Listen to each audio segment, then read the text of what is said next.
এখানে জন মানবের কোনো কোলাহল নেই।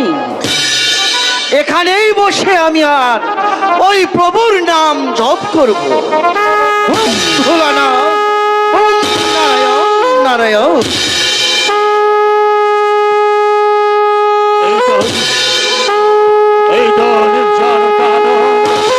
নীরব নিস্তব্ধ কোনো জন মানবের সারা শব্দ নেই।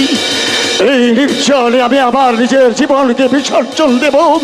এখানে আমাকে আর কেউ দেখবে না। আমার মুখ দর্শনে নিরাজপুরের কোনো প্রজা সাধারণ কষ্ট পাবে না।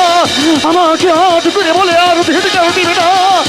আমি আর কোনোদিন কারো সাথে শত্রু হব না।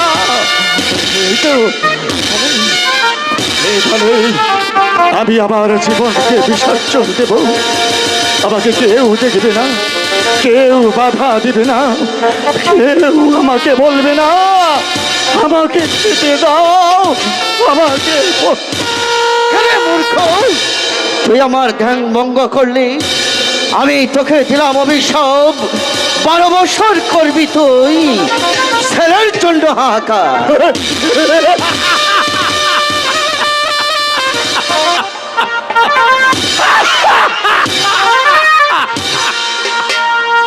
হাসিস কেন মূর্খ? বলিব হাসি এজন্যে তুমি আমাকে পুত্র শোকের অভিশাপ দিয়েছ। কিন্তু মনিবর তুমি কি জানো আমার তো কোনো পুত্র সন্তান নেই। তাই তোমার কথা শুনে আমি হাসি আজকে রাখতে পারিনি।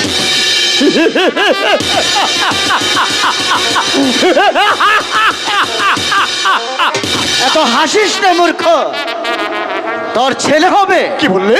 হ্যাঁ, আমার ছেলে হবে। ছেলে হবে। আমি সন্তানের পিতা হব। হ্যাঁ, পিতা হবে। বলছো? সত্যি বলছো মনিবর? সত্যি বলছি। আমি পিতা হব, আমার সন্তান হবে, আমাকে আব্বা বলে ডাকবে। এই যে সত্যি বলছো? মনির বাক্য কখনো বিফলে যায় না। তবে তবে তবে তবে কি মনিবর? কিন্তু তার আয়ু হবে মাত্র 12।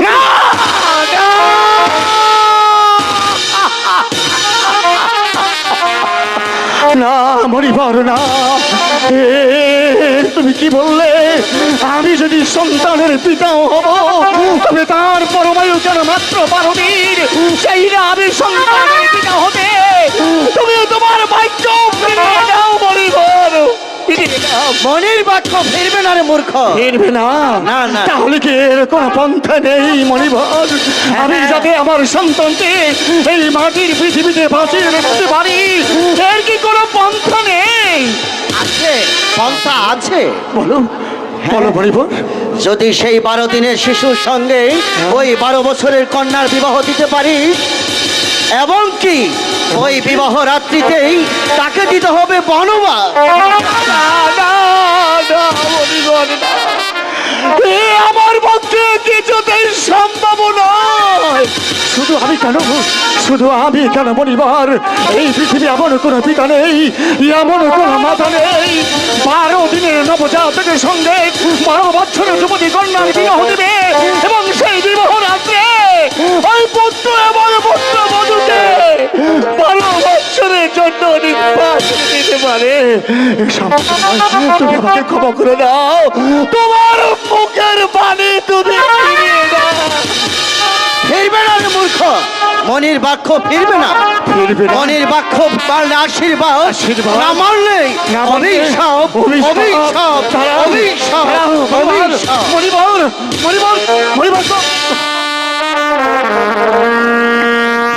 চলে গেল মনিবার, চলে গেল। কত ডাকলুম, আমার একটি কথা শোনো, আমার একটি কথা শোনো, কিন্তু চলে গেল। এখন আমি কি করব? আমি এখন কি করব? আমি এখানে গিয়ে আমার প্রাণ বিসর্জন দেবো নাকি এই সঙ্গে আমি আমার কাছে ছুটে যাব? এই মেয়ের বাড়িটা, তুমি যদি আমাকে সন্তানের জনক বানাবে, তবে কেন এত বাধা, কেন এত কষ্ট, কেন এত পরীক্ষায় তুমি আমাকে ফেলেছো?